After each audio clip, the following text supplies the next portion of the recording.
Buenas noches, amigas, amigos. Sí, han pasado del país. más cosas de las que pasan a veces en 3 años. Así es. Y bueno, Zoé, como usted lo sabe, querido televidente, ha sido uno de los funcionarios más exigidos del gabinete. Lo ve usted en la tarde hablando de outsourcing, en la mañana de salud o al revés, de diversos temas que tienen que ver con la seguridad social, una de las materias más complejas de la vida pública de cualquier país, pero en particular de nuestro país en el momento que estamos viviendo. Pensaba yo en la primera pregunta que te iba a plantear, porque ya hemos hablado mucho del COVID. Pero es verdad que hasta ahora tenemos la perspectiva para decir que ha sido la crisis más importante en la historia de México, para el sistema de salud en México, Claro. y que tú encabezas la principal institución de salud en el país. Y a veces perdemos algo de perspectiva en cómo se cuenta la historia. Por intereses, muchas veces por intereses, muchas veces por circunstancias.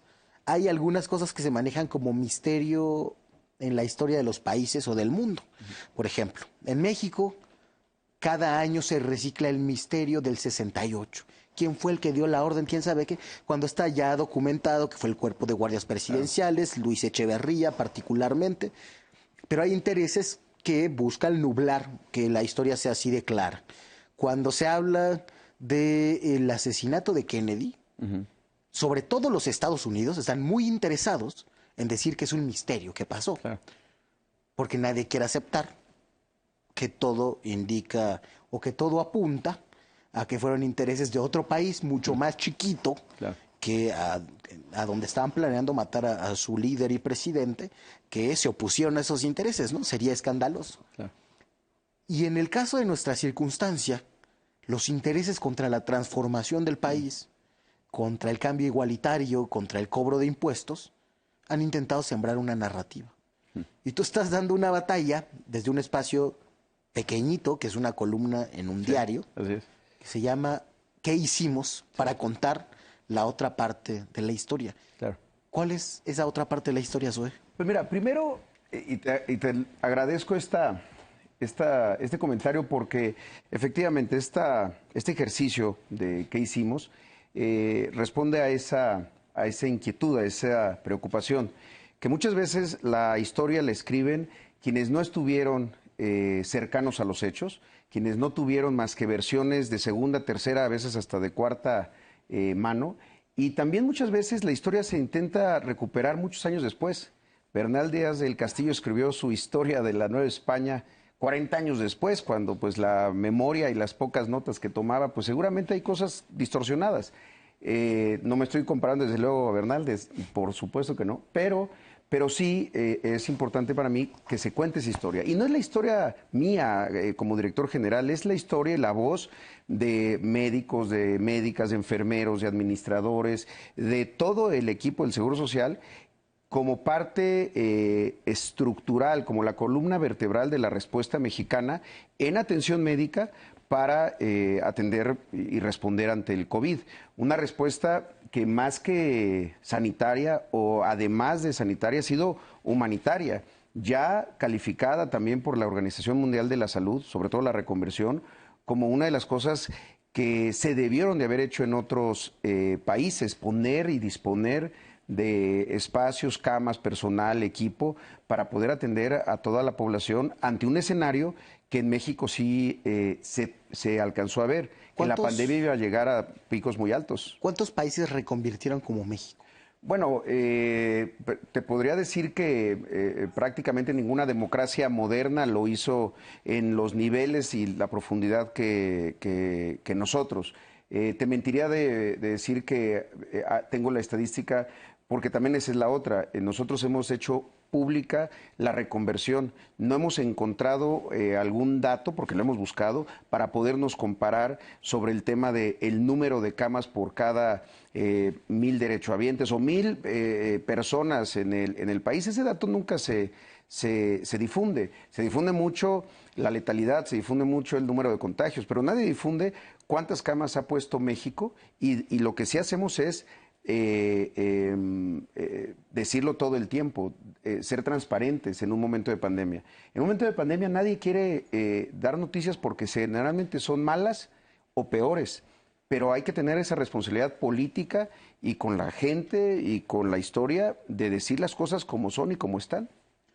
Algunos dirían que esta pretensión de contar la historia desde adentro, pero hecha desde la dirección de un órgano de gobierno, es una historia que tiene un vicio originario, que es que está hecha desde arriba. Pero tú has hecho algunos esfuerzos por hacerte también de la historia de abajo, Sí. en el IMSS, que no es igual en los hospitales del régimen ordinario, Claro. que en los del IMSS Bienestar. ¿Qué diferencias has visto en cómo se ha vivido abajo? Mira, primero, porque efectivamente en las giras que realizo en los estados, además de reunirme con el cuerpo de gobierno, con los consejos consultivos, hablo con los doctores, hablo con las doctoras, con las enfermeras, los enfermeros. Haces reuniones, ¿no? Además Sí. con personal. Exacto. Y reuniones cerradas para decir, hablemos de manera franca, transparente, sin ninguna preocupación. Lo que he encontrado, se ha dicho mucho, pero yo lo he visto de primera mano, es una enorme generosidad y solidaridad. También hay mucho de destrucción del mito que hay por parte del conservadurismo, de, por ejemplo, que el problema sigue siendo el equipo de protección personal. En muchos casos, lo que los doctores manifiestan, exigen, a veces son buscar más grupos terapéuticos, más medicamentos.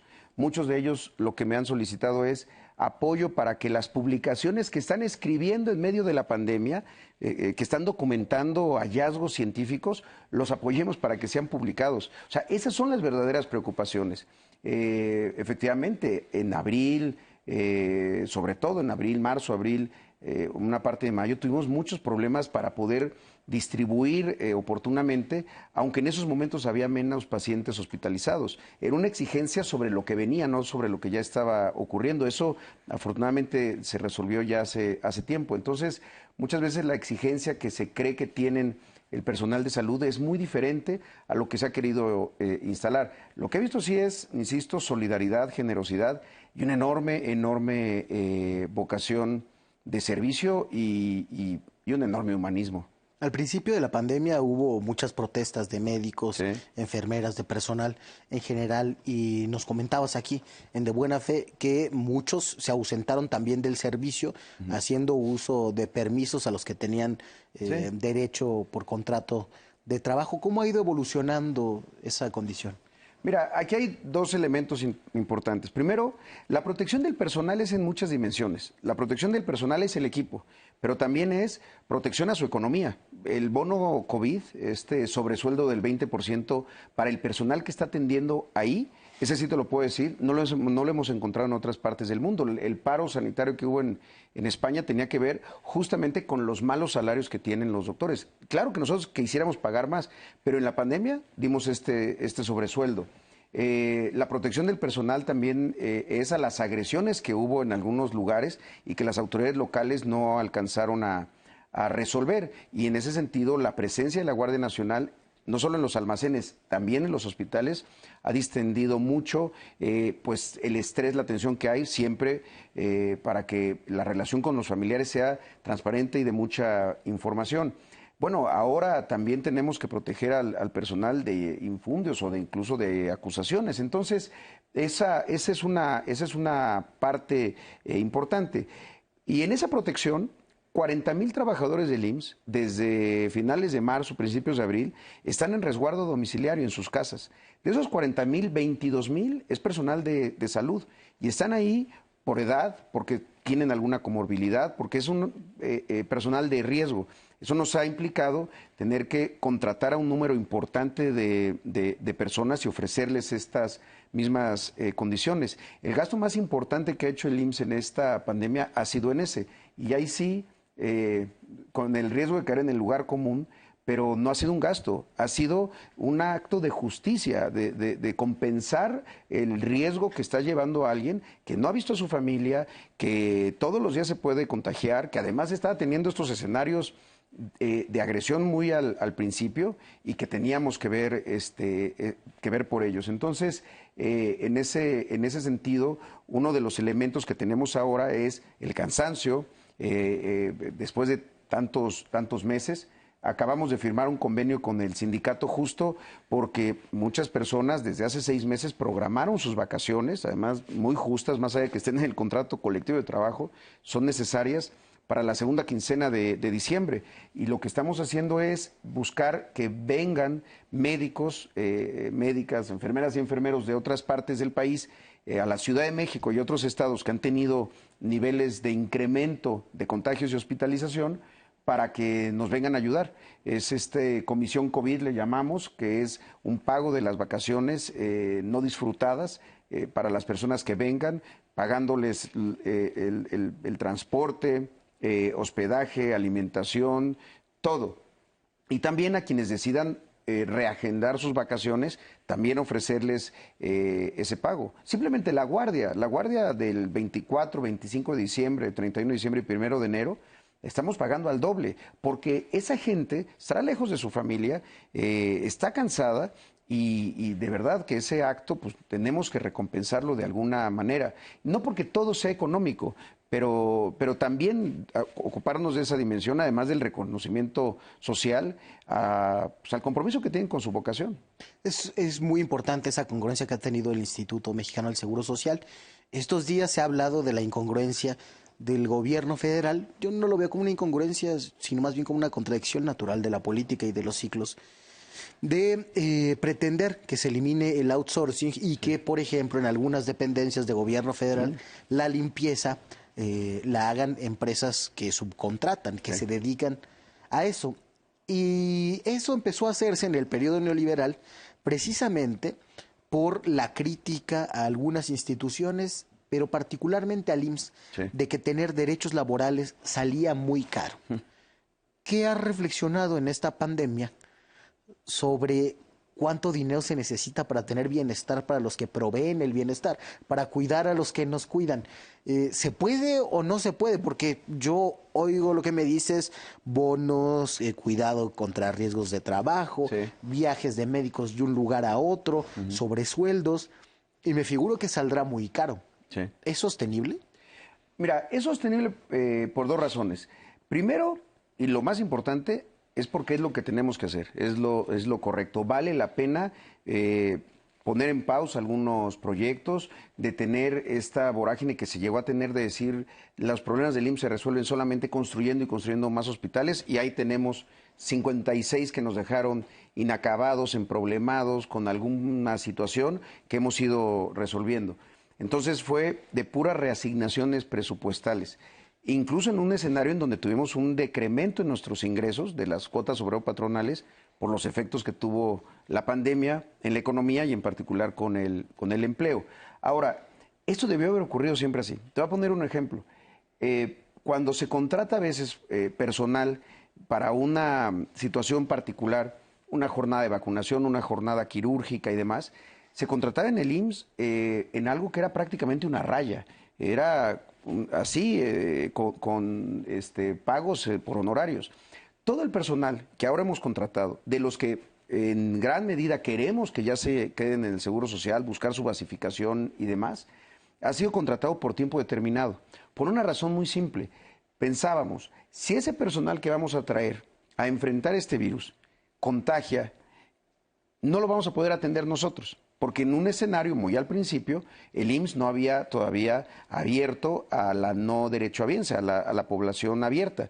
Y en ese escenario iba a ser una terrible incongruencia. Hoy, de cualquier manera, tienen todo lo que implica tener un contrato por tiempo determinado, y además el IMSS está atendiendo a no derechohabientes. Hemos atendido a 40,000 no derechohabientes en el Seguro Social por COVID.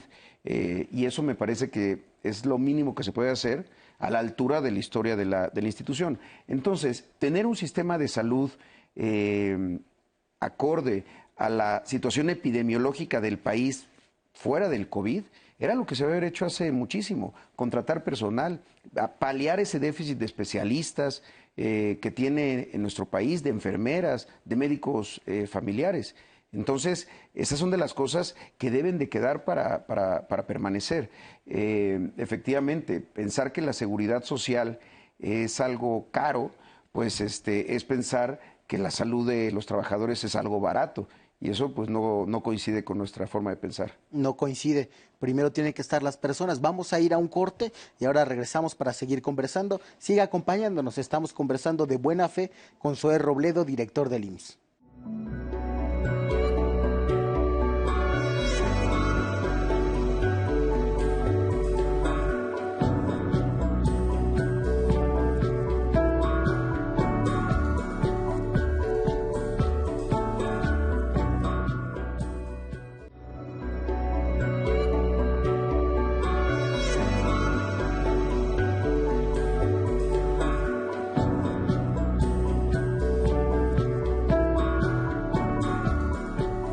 Gracias por seguir con nosotros. Seguimos conversando de buena fe con Zoé Robledo sobre la pandemia, la perspectiva histórica, los méritos, las pérdidas. Y pensando en los méritos, querido Zoé, había en el Senado de la República una propuesta de que se premiara al Instituto Mexicano del Seguro Social por la manera en que le hizo frente a la pandemia, darle la condecoración Belisario Domínguez, que es quizá la condecoración republicana más importante, una de ellas por lo menos. Sí, ¿no? yo creo que sí lo es. ¿Qué pasó con eso? Bueno, la verdad que fue una muy buena propuesta, la presentó el senador Germán Martínez, porque lo que planteaba era que iba dirigida al personal de salud, en particular al sindicato del Seguro Social. No porque fuera el sindicato, sino por su representación pues de cerca de 320,000 mexicanas y mexicanos que están atendiendo Es el sindicato que representa a más trabajadores de la salud. Exacto. Digamos que entre los otros sindicatos que hay de las otras instituciones, pues ninguno se acerca a este número. Creo que tomaron una decisión muy buena los senadores y las senadoras de premiar a todo el personal de la salud. Es, además, como chiapaneco, pues es una presea que reconoce a un doctor, al doctor Belisario Domínguez, un doctor con mucha vocación social, pero me parece que es histórico porque nunca se ha entregado la medalla Belisario Domínguez a un colectivo, siempre ha sido a una persona. Ahora, por primera vez, se le entrega a un colectivo de personas, pues que sí, efectivamente, han salvado vidas, se han puesto en riesgo y han estado a la altura de las circunstancias. Sí, la pandemia nos ha hecho poner de relieve lo que es importante sobre lo que es menos importante. Sí. Y a mí me llama mucho la atención cuando se habla de trabajadores esenciales y no esenciales. Digo, es una distinción descarnada. Pero los trabajadores esenciales no vi aparecer ni a los corredores de bolsa, ni a los consultores en comunicación, ni a los encargados de una diversidad de cosas que tienen mucho más reconocimiento en la sociedad que trabajadores sanitarios, profesores, repartidores, que son fundamentales para la supervivencia material de nuestra especie. Sí, y fíjate, Gibran, que algo que ojalá sea de las cosas que queremos que se queden de la pandemia, muchas queremos que desaparezcan, que se terminen, es esa, el reconocimiento al personal de salud, que nunca más una enfermera en un camión sea discriminada, o nunca más una asistente médica sea agredida porque está intentando hacer su trabajo y de repente las condiciones no se lo permiten, porque luego la memoria es corta y luego vamos a volver a pensar que los médicos, las médicas del Seguro Social son adversas o poco empáticas al dolor humano y al sufrimiento de los demás. Y a mí me consta que no lo son, que tienen jornadas de trabajo muy largas, que nosotros tenemos que resolver muchos elementos de sus condiciones laborales, mejorar sus instalaciones y que las volteemos a ver y que ese reconocimiento que hay hoy, pues sea ojalá de verdad para siempre. Sí, las sociedades se sensibilizan en ciertos periodos de la historia, pero esa sensibilidad no dura para siempre. Muchas veces se piensa que los cambios históricos pueden hacerse irreversibles por esa ilusión. Y por ejemplo, el reparto agrario cardenista y el agua para las comunidades terminó derivando en la reconcentración latifundista. Todos los procesos son reversibles claro, así y toda es. sensibilidad Así social puede cerrarse otra vez, que es lo que pasó con el neoliberalismo. Así que supongo que tendremos que aprovechar este periodo para hacer reformas igualitarias que Claro. aprovechen ese ánimo y esa disposición, incluso de parte de algunos sectores empresariales. Pero me gustaría preguntarte algunas otras cosas. La primera, saber si nos puedes recordar cuánto personal médico y sanitario en general se contrató en esta contingencia y si se sigue contratando. Sí, contratamos a casi 50,000 personas porque al final de cuentas un hospital que está atendiendo COVID tiene 14 diferentes categorías que permiten su operación. Desde luego que tienes a los médicos, las médicas, los enfermeros y las enfermeras como los emblemas y quienes están ahí en esa primera línea. Pero poco podrían hacer si no estuviera el personal de higiene y limpieza, poco podrían hacer si no estuvieran los técnicos de cocina, los camilleros, los conductores de las ambulancias, la gente de conservación, las asistentes médicas, nuestras TAOs, lavandería. Todo ese equipo, esas 14 categorías conforman este ejército pues sí, de héroes que han estado ahí al frente y que en el Seguro Social, atendiendo exclusivamente COVID, suman más de 250,000. ¿Cuánto gana el que menos gana en el Seguro Social? Pues mira, puede llegar a haber categorías que estén ganando 2 salarios mínimos, 3 salarios mínimos. Tienen otro tipo de compensaciones en el Seguro Social. Por eso también en este año el contrato colectivo de trabajo no me voy a comparar con ninguna otra institución, pero tuvimos un incremento importante, muy por encima de la inflación. Ya lo habíamos tenido el año pasado. ¿Por qué esta situación de privilegiar en la inversión del IMSS, en los propósitos del IMSS, al personal de salud había iniciado antes de la pandemia, sin que tuviéramos ni siquiera un asomo de lo que venía? Ya el año pasado habíamos lanzado una convocatoria para contratar a cerca de 10,000 médicos, médicas, enfermeras y enfermeros. 10,000, de los cuales 5,000 están destinados al programa de hospital de tiempo completo, para poder dar consultas y cirugías programadas los fines de semana. Ya el año pasado habíamos logrado esta negociación del contrato colectivo y un incremento del 5.7%, 5.6%, que este año se convirtió en 5.7%, incluso en una situación compleja en términos de las finanzas del instituto. Ya desde el año pasado estábamos viendo qué inversiones tenía que haber en los hospitales. Mira, en una unidad de medicina familiar en Tabasco, puede ser mucho más importante hacer la impermeabilización de manera correcta que tener el mejor equipo de rayos X, porque lo que sí tenemos es el mejor personal, pero si no le resolvemos eso, que nadie va a ir a inaugurar que se impermeabilizó la unidad, pero eso cambia la situación del trabajo del personal. Y lo digo con conocimiento de causa porque acabamos de estar en Tabasco y el problema del personal era ese. No nos exigen ni nos piden para ellos. Nos piden para su comunidad, en ese caso de una unidad de medicina familiar, gente que con sus propias manos, ante las lluvias, por ejemplo, llevó al segundo piso el equipo más valioso porque decían, si lo perdemos, luego ¿cómo vamos a trabajar? Esa es la calidad del personal del seguro. Entonces, lo que ya estábamos haciendo hoy, queremos que permanezca y siempre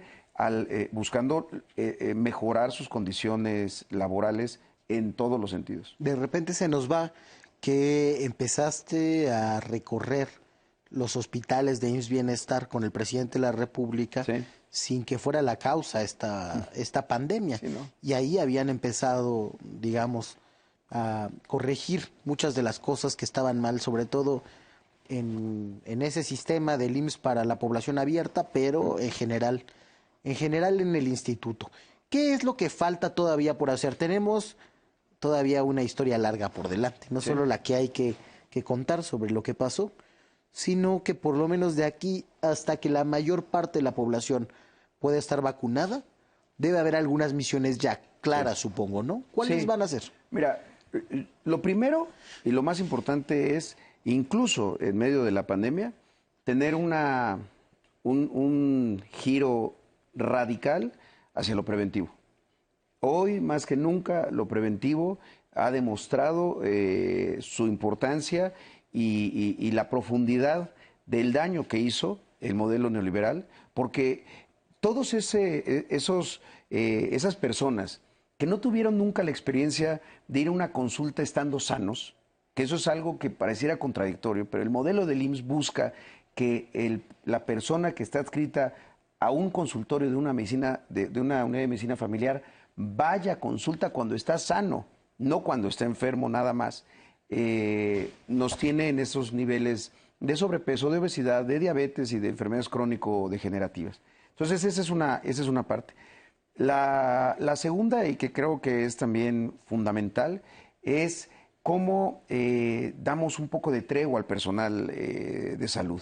Y tregua me refiero a descanso, al descanso que necesitan. Y la mejor forma como alguien puede aportarle a su descanso es cuidándose, no pensando que hay ya inmunidad. Todavía no la hay. O que la vacuna, con estas buenas noticias, acaba de aprobar por FDA la vacuna de Pfizer, son buenas noticias, hay esperanza. Pero la esperanza no puede ser una llama que se enciende y se apaga, porque si el día de mañana tenemos una situación de saturación de hospitales... Pongamos hoy, el día de ayer, cuando se transmita este programa, ¿sí? Se habrá, o antier, se habrá tenido que festejar a la Virgen, por ejemplo. Sí.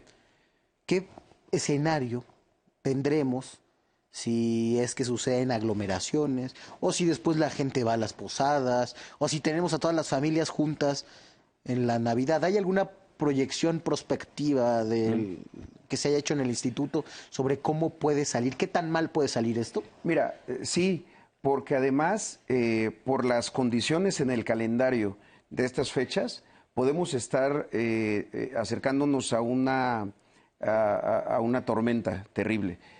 Si en este momento, a mediados del mes, y además con el inicio sorprendente para mí todavía de quienes piensan que debe de haber posadas y que las cosas son regulares, y eso se conecta hacia las fechas del asueto del 24 y 25 de diciembre, y luego 7 días después, con el final del año, pues quienes empiecen a contagiarse justo 7 días antes de la Navidad, pues van a acudir a esas fiestas, a contagiar a más personas, quizás sin saberlo. Y después, quienes contagien ahí, pues quizá lleguen al Año Nuevo a incrementar esas cadenas de contagio que de alguna manera ya se habían empezado a romper. Por eso las recomendaciones que acaba de hacer el presidente, hay que escucharlas en la dimensión. Él y todos nosotros confiamos en la responsabilidad, en la solidaridad de la gente, porque a diferencia de otros países, no ha habido medidas que tiendan al autoritarismo o a la represión. No, pero sí al convencimiento y a dar esta información, que hay una situación difícil, que sí se tienen que hacer sacrificios, acorde al sacrificio que han hecho durante todo el año el personal de salud. Ponernos un poco en sus zapatos. Entonces estoy seguro que con esa conciencia, ya sea los festejos de la Virgen de Guadalupe o el triunfo de los Pumas, que ojalá haya ocurrido, espero que no esté equivocando, pero o cualquier ¿no? celebración, entonces pues le estaremos padeciendo después. Son épocas distintas, son momentos críticos en la vida nacional y se van a acabar también, hay que pensarlo, no es para siempre. ¿En qué medida lo podemos acortar ese final? Pues si tenemos esa conciencia de las cosas. Y pensar también que el día de hoy tenemos una temporada invernal que genera otras enfermedades, particularmente la influenza, que tiene síntomas muy similares y que también puede generar saturación en los hospitales. Entonces, vale la pena cuidarse. El agradecimiento va a ser colectivo de todas aquellas personas que digan: puedo evitarme esa posada, puedo buscar tener una Navidad solamente con el núcleo familiar más íntimo y más cercano. Si están juntos. Exacto, además si están juntos. Entonces, pues celebrar a los Pumas sin ir al Ángel. Exactamente, solamente eso, hacerlo desde nuestras casas puede ser la gran diferencia. Sí, podría ser para muchos que si no, esta sea la última Navidad o Año Nuevo de muchos de nuestros viejos, de nuestros diabéticos, etcétera, etcétera. Y bueno, y hay otros eventos que también deberían evitarse, como los registros masivos de los candidatos a gobernador de Morena, que también ha faltado prudencia ahí. Y creo que es importante decirlo porque se viene un periodo electoral que tendrá que ser también distinto, acaso Claro. sin mítines. Pero vamos a ir a otro corte y seguimos conversando. Muchas gracias, Zoe Robledo. Usted siga con nosotros, estamos conversando de buena fe.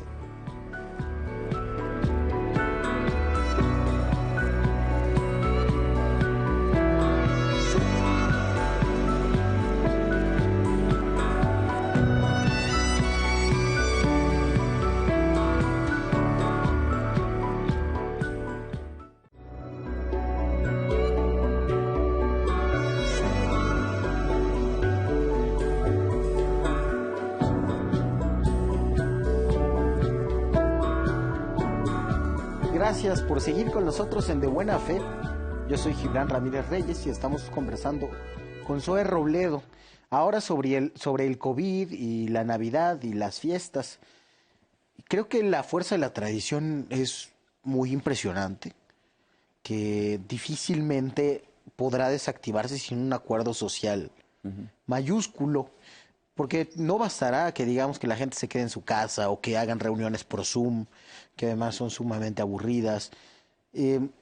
Hay que pensar en formas, bueno, en mensajes, no solamente desde el gobierno, sino desde la autoridad moral de líderes de todo tipo, ¿no? Sí. Pienso en líderes religiosos que deberían ser Claro. los primeros. Desde luego en líderes sociales y en líderes políticos como el presidente de la República y los que de alguna u otra manera lo acompañamos en su proyecto. ¿Tú crees que podría hacerse una especie de instructivo para celebrar estas fiestas decembrinas en la circunstancia actual de la pandemia? Festejo con sana distancia, no lo sé. Sí, yo creo que puede haber muchas sugerencias de cómo podemos evitar contagios, incluso para quienes están saliendo a trabajar y en el retorno a sus hogares en un día regular. Sí, creo que puede haber muchas cosas. Y lo que mencionabas es muy importante. Lo fundamental aquí es tener claridad de en qué momento de la pandemia estamos en el lugar en donde vivimos. Y en este caso aquí, en la Ciudad de México, pues está siendo otra vez estamos llegando a uno de los puntos más altos como los que llegamos a tener en junio, por ejemplo. ¿Estamos peor que cuando teníamos semáforo rojo? No, eso sí te lo puedo decir que no por varias razones. Primero porque la capacidad hospitalaria hoy ya está mucho más firme, más establecida.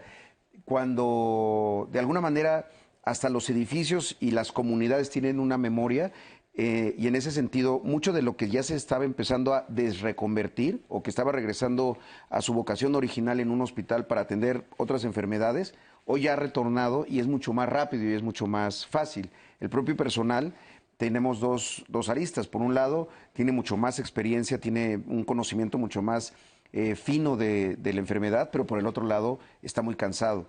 Yo lo que te diría es, pensemos en una persona que trabaja en un hospital, en cualquiera de sus categorías, y que lleva 9 meses lejos de su familia, pensando que se puede contagiar él, que puede contagiar a los demás, regresando con la angustia después de estar en el hospital, de ingresar a su hogar y poder contagiar a un familiar que tiene una comorbilidad. No, y en unos casos poniéndose unos trajes que les aprietan, unos gogles que les marcan los ojos. Porque es muy incómodo. Y es más, el uso correcto del equipo de protección personal efectivamente genera todo esto.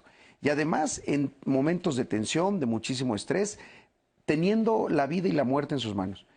A ellos hoy les estamos pidiendo algo, el último jalón. Aguanten. Aguanten y van a salir. Bueno, si el último jalón que le pedimos a los demás es quedarse en su casa, si el último jalón que les pedimos a los demás es evite esa reunión, celebra después, reúnete más adelante, pues me parece que no es una petición tan descabellada. Porque ellos sí están haciendo algo que de verdad, me refiero al personal de salud, muchas veces uno se admira de dónde sacan esa energía para seguir ahí. Sí, se habla mucho de algunas burocracias y de algunos servicios de carrera, como del ejército, como muy disciplinados. Sí. Pero la verdad es que el personal del Instituto Mexicano del Seguro Social tiene esa lógica de ejército también, Sí. y esa disciplina igualmente. Hay un último orden de cosas que me gustaría tratar, que es quizá sobre algunos hitos en la historia natural de la enfermedad, Sí. que tampoco tenemos clara, así como la historia política y social de la enfermedad. Y me platicabas tú alguna vez que era probable que el coronavirus, este nuevo coronavirus, no llegó a México cuando se dijo que llegó, sino que estaba desde antes circulando, no solo en el nuestro, sino en otros países. ¿Sabemos algo más de cómo empezó? Bueno, son apenas algunos hallazgos que se han ido encontrando en varias partes del mundo y en nuestro país. El instituto también tiene una vocación y una historia importante de investigación científica. Y en ese sentido, a partir justo de lo que se ha observado en Italia, por ejemplo, que empiezan a aparecer algunas pruebas de seropositividad, esto es, gente que estuvo expuesta al virus, que quizá no desarrolló la enfermedad, quizá no tuvo ni siquiera síntomas y que se contagió y que al parecer ya estaba circulando a inicios de año. Incluso hay quien ha dicho que pudiera haber estado circulando antes del 2020. Nosotros lo que hemos observado en los estudios que todavía tienen un alcance preliminar, por ejemplo, es que en bancos de sangre, es decir, gente que va a donar y que está sana, que pudieron haber generado anticuerpos protectores en febrero, marzo, por poner alguna fecha. Es mucho lo que se tiene que recorrer en términos científicos para que podamos saber y desentrañar exactamente los tiempos y los momentos. Pero eso nos habla otra vez de una enfermedad huidiza, difícil, misteriosa en muchos aspectos, a la que pues ha sido difícil combatir. Cuando lo comparas con el H1N1, que había sido como el gran momento pandémico por su origen en México, pues hoy ya cualquier referencia a eso quedó por mucho superada. Entre otras muchas cosas, por las características de la enfermedad. No tiene nada que ver al final. No, nada que ver. Y mira, simplemente en las tasas de contagio, en aquellos momentos, la enfermedad era más fácil de cortar porque era menos contagiosa, para decirlo así de manera muy, muy clara. Yo estoy seguro que tú, tu servidor, pues teníamos por nuestras profesiones, nuestras funciones, que estar trabajando y teníamos medidas de cuidados y aún así pues hubo contagio. No fue así en esas otras temporadas. Entonces, con mayor razón, si estamos apenas encontrando estas características de la enfermedad, ya con las vacunas aprobadas, con mucho mejor, más herramientas para combatirla en los casos graves, pero todavía hay mucho que sigue siendo desconocido. Entonces, pues con mayor razón hay que seguirse cuidando. Entre todo eso que desconocemos, ¿qué conocemos hasta el momento sobre cuánto dura la inmunidad de los que nos hemos recuperado de la enfermedad y la posibilidad de recontagio que se ha debatido mucho? Mira, ahí hay un elemento que es fundamental tener mucho cuidado porque hay mucho de anecdótico, de gente que dice, es que fulano de tal tuvo y después volvió a tener, pero es el INDRE, la autoridad a la que todas las instituciones mandamos los casos, hacen una secuenciación. ¿Por qué? ¿Qué significaría que alguien se contagie dos veces? Que son virus distintos, que tienen características distintas, que no es la misma enfermedad que, pues como ha ocurrido, permanece durante mucho tiempo. Entonces, lo que sí te puedo decir es que aún no sabemos los niveles de inmunidad. ¿Cuánto tiempo alguien que se contagió es inmune? Pues solo se sabe casi día por día si tiene anticuerpos protectores a la hora que le hacen una prueba de seropositividad. Pero no lo sabemos aún. Cosa que además implica que entendamos la vacuna como un momento de esperanza, pero un elemento más que ayuda a combatir y ponerle fin a la pandemia, pero no significa que ya con la vacuna se termina todo, ¿no? Y además que el proceso de vacunación va a llevar su tiempo. Entonces, lo que sigue siendo más eficiente, por más sencillo que parezca, es lavarse las manos.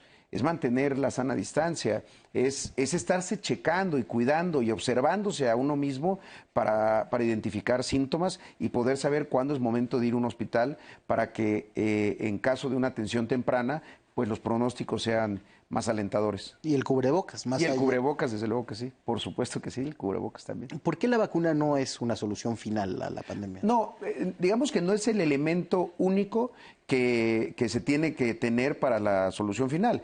Habrá momentos en los que podamos empezar a observar tasas de seropositividad para saber qué tanta inmunidad colectiva se ha ido generando. Es decir, cuántas personas pudieron haber tenido el virus, aunque no lo sepan. Y eso lo vamos a saber hasta que concluyamos las encuestas serológicas. Estamos haciendo encuestas serológicas en empresas, encuestas serológicas con nuestro propio personal e incluso con algunas otras fuentes que tenemos de información.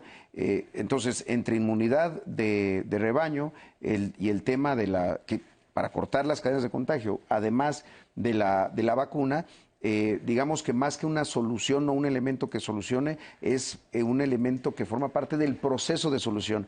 Suena como muy cantinflesco y enredado esto, pero creo que es importante decirlo, porque pensar que entonces ya podemos salir, ya podemos bajar la guardia porque ya va a haber una vacuna y que hay que nada más esperarla, puede generar una expectativa falsa y una disminución de la percepción de riesgo, que es lo que no queremos generar entre la población. Mucha esperanza, sí, porque ya están los elementos que nos permiten ver esa luz al final del túnel, pero el túnel es largo, sigue siendo oscuro y no sabemos qué elementos puede haber en ese camino que no alcanzamos a ver. Sí, hay algunas personas que incluso he visto algunas entrevistas, una sensación de riesgo mayor porque ya muchos más conocen a alguien que se contagió en algún momento, Claro, sí. o que se murió por COVID. Es decir, hay menos incredulidad. Pero paradójicamente hay también una especie de nihilismo colectivo de que, bueno, esto ya nos va a dar. Y por eso muchos otros bajan la guardia y quizá se incrementan en varios sitios de la República los contagios. ¿Cuánto dirías que nos queda de esta crisis complejísima? Mira, es difícil pronosticar la salida de la pandemia, pero si nosotros nos apegamos a, por ejemplo, el calendario de las vacunas y la disponibilidad que podemos tener de ellas, podemos pensar que hacia finales del segundo semestre podremos tener ya unas condiciones para un retorno pleno en un estado de la República. Porque además esa es la otra. La pandemia ha sido asincrónica. El día de hoy, Chiapas, Veracruz, Campeche, tienen una disminución en sus contagios. Esto no significa que no haya gente contagiándose o en los hospitales, nada más que pues en una muchísimo menor proporción que en Baja California o en la Ciudad de México o en el Estado de México. Entonces creemos que de la misma manera la salida va a ser un tanto asincrónica. Lo que sí creo es que ya los elementos están puestos y el trabajo de las instituciones de salud va a ser igual o mayor en términos de su intensidad para que la distribución de la vacuna sea correcta, sea justa, sea equitativa, para que la hospitalización siga tendiendo a una mejor situación en términos de letalidad y que las cadenas de contagio, sobre todo entre personas vulnerables, logren cortarse. Entonces, todos esos elementos van a seguir presentes. El uso de cubrebocas, por decir algo, en una instalación hospitalaria llegó para quedarse. O sea, pensar que la nueva normalidad es lo viejo, pues es justamente no entender lo nuevo de esa normalidad. Entonces, si pensamos que la asumimos como tal, en los centros de trabajo, en nuestras conductas regulares, en nuestra higiene personal incluso, entonces podremos ya entrar a esa nueva normalidad. Pero pensar que las cosas van a volver exactamente a una réplica idéntica a lo que teníamos antes, pues es no haber entendido bien este 2020. Muchas gracias hoy por habernos acompañado. Se nos acabó el tiempo.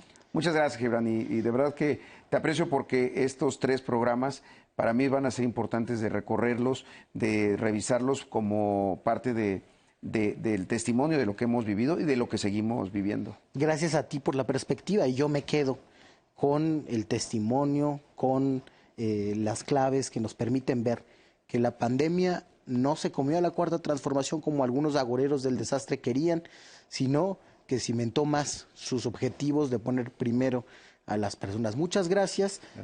Usted y yo nos vemos hasta el próximo lunes, pero quédese todavía